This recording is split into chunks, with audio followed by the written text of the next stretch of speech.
Okay, so let me ask you a question. When they ask you for banking information, what does that mean to you? What does that mean? That means they're asking for my financial statement, and I just want to load my lips on what to say, because they would say, you know, I would not knowing, going in there not knowing what you know, I would be probably not to say, okay, here's my bank statement. I don't want to do that. Okay, very good. Okay, so with you not wanting to do that, bravo. So check this out.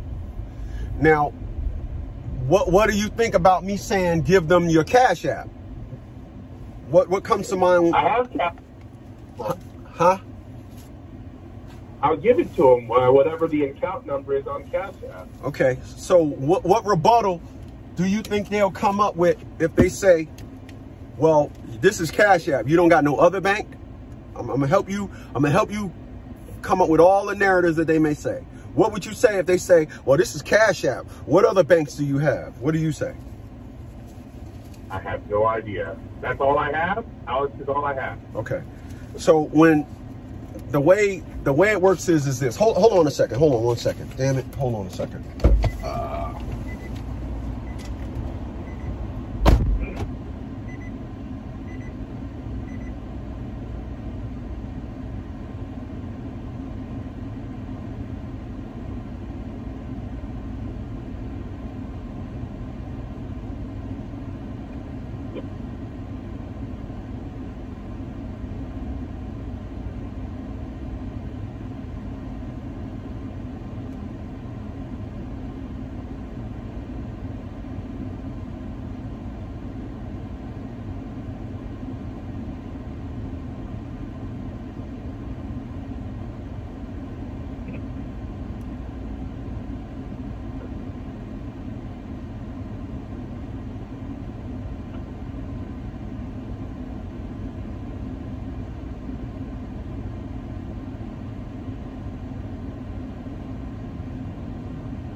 Okay, I'm back, man. I had to go play my numbers and get my coffee.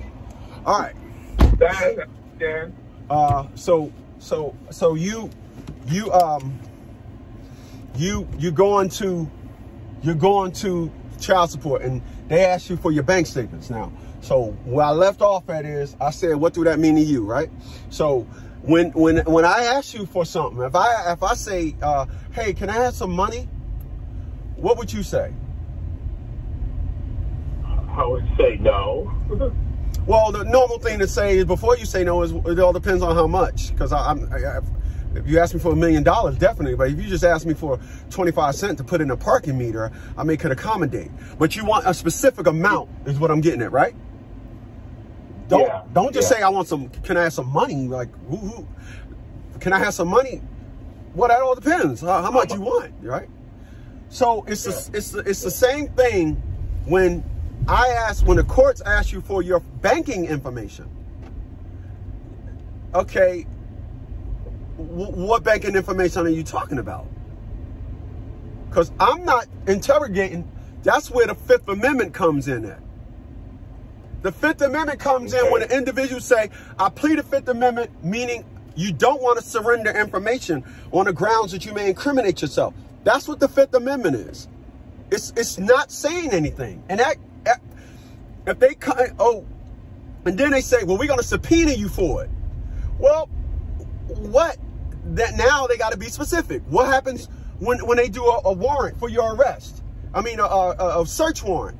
If I live at 2105 and a half, and your warrant is for 2105, and you come to 21 and a half, your warrant is not valid because it's not for mine.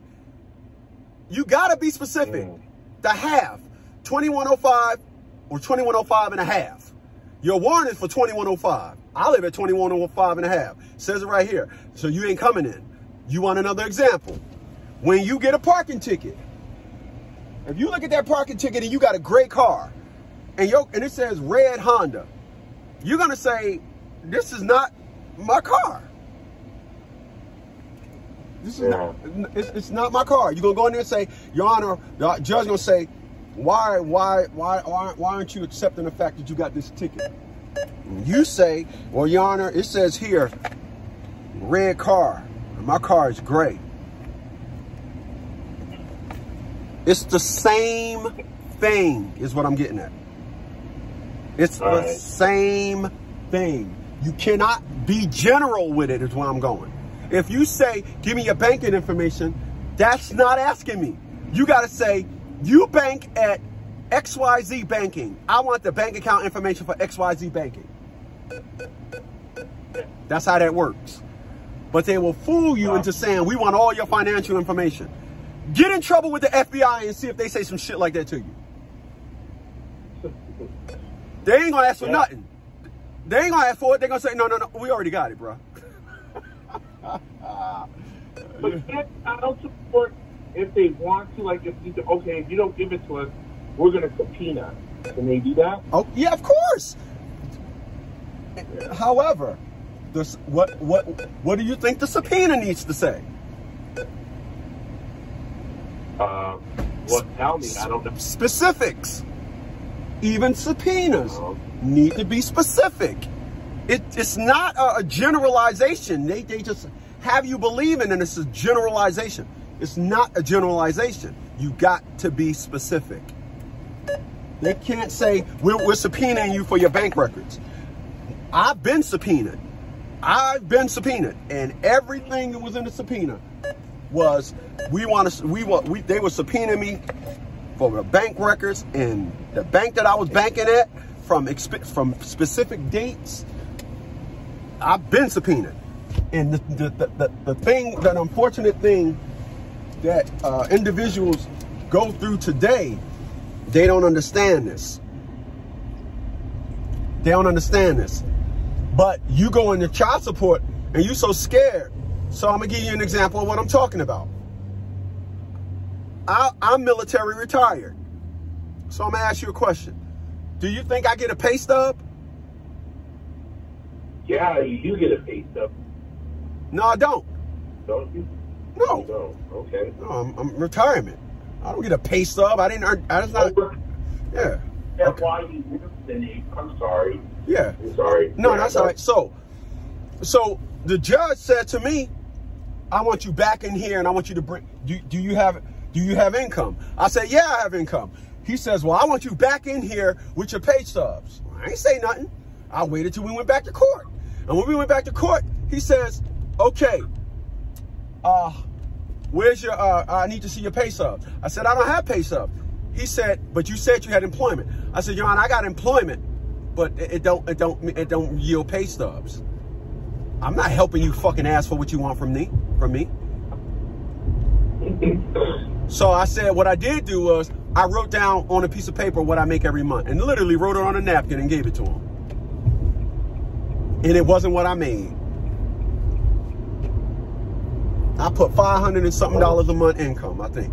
I think I said I made it $128 a month, a week times 4. It was like 514 or something like that, 512 it came to. It wasn't no money at all. And he took that because he said, I'm dealing with a hot shot here. I'm gonna go ahead and back out. I'm gonna go ahead and take this as his income. Didn't say anything to me. Why? Because you did not subpoena me for it. And when you subpoena me, I need specifics. I'm not surrendering nothing to you. And that was before. That was before I went to school for law. I knew that. But can't they, like she knows the bank I think that. It don't matter. She works there. Okay. How does she know the bank you work at? Let's go with that. Let's go with that theory. How does she know? How does she know? By dating me and for years, because she banks the same bank too.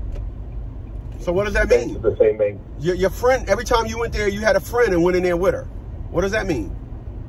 Did she see you banking there? Did she, you know, and can she prove it? Here, Your Honor, here's a picture of teller number 6, him giving a deposit slip, blah, blah, blah. What does that mean? She knows. What does it mean? Right. Yeah. Right. Right. You're right. You're right. Yeah, she knows. I don't care what you know. It means nothing. We just allow that. And you know, I've learned that the Fifth Amendment is a lot more than words. I plead the Fifth Amendment on it, and the whole thing is on the grounds that I may incriminate myself. You can say it in many ways. I was advised by counsel not to answer that question. Now, like I tell individuals, if you owe me a penny, is that a loss for you? Yes. Exactly. Not a penny. It's a penny. It's a loss. It's not a positive. Loss, yeah. You're not winning. So anything that would cost you more than the value of a penny is incriminating yourself. Yes. If it meant nothing, they wouldn't ask you. If it didn't mean nothing, they wouldn't ask you for it.